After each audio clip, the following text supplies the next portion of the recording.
তপনদা, আজকে যে CPM party থেকে কাউন্সিলর রীতা চৌধুরীকে তৃণমূলে আনা হয়েছে, কারণটা কি? হঠাৎ ওনাকে এতদিন পরে আজকে যখন সামনে ইলেকশন ভোট, কি চিন্তা ভাবনা করলো?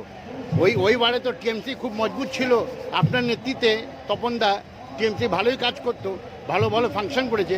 হঠাৎ আজকে কী দরকার পড়লো টিএমসিকে ওকে সিপিএম থেকে বের করে ওকে টিএমসিতে আনা?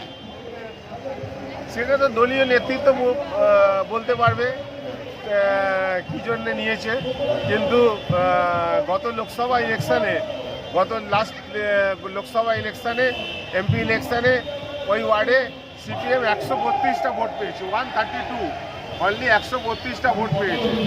সেই কাউন্সিলর এখন আসতে চেয়েছেন, দল মনে করেছেন উনি এলে দলের উপকার হবে, দল মজবুত হবে, দল নিয়েছে এবং উনি এসেছেন। উনি দলের হয়ে কাজ করুন, দলকে আরও মজবুত করুন। না, কি আপনি চিন্তা করছেন যে দল মজবুত হবে ওর আসার পক্ষে? কেন যারা পুরনো টিএমসি ছিল, যারা কাজ করে, যারা লাইফ দিয়েছে ওই বাদে টিএমসিকে, তারা কি আমরা প্রথম দিন সন্তুষ্ট হবে ওনাকে আনলে? থেকে দল যেদিনকে তৈরি হয়েছিল সেদিন রেড রোডে দাঁড়িয়ে বৃষ্টিতে ভিজে আমরা শপথ নিয়েছিলাম। তারপর থেকে দলের সমস্ত প্রোগ্রাম মমতা ব্যানার্জি অনুগত সৈনিক হয়ে কাজ করেছি। আমরা কেশপুর থেকে ছোটরাঙ্গাড়িয়া, সিঙ্গুর থেকে নন্দীগ্রাম, সব জায়গায় দলের প্রোগ্রামে গেছি, সবসময় দলের অনুগত সৈনিক হয়ে কাজ করেছি। এখন দলকে বড় করতে গেলে দলকে সবাইকে আনতে হবে। দলে সবাই আসছে, দলের সবাইকে স্বাগত। দল যদি এতে মনে করে যে দলের এতে উপকার হবে, হোক।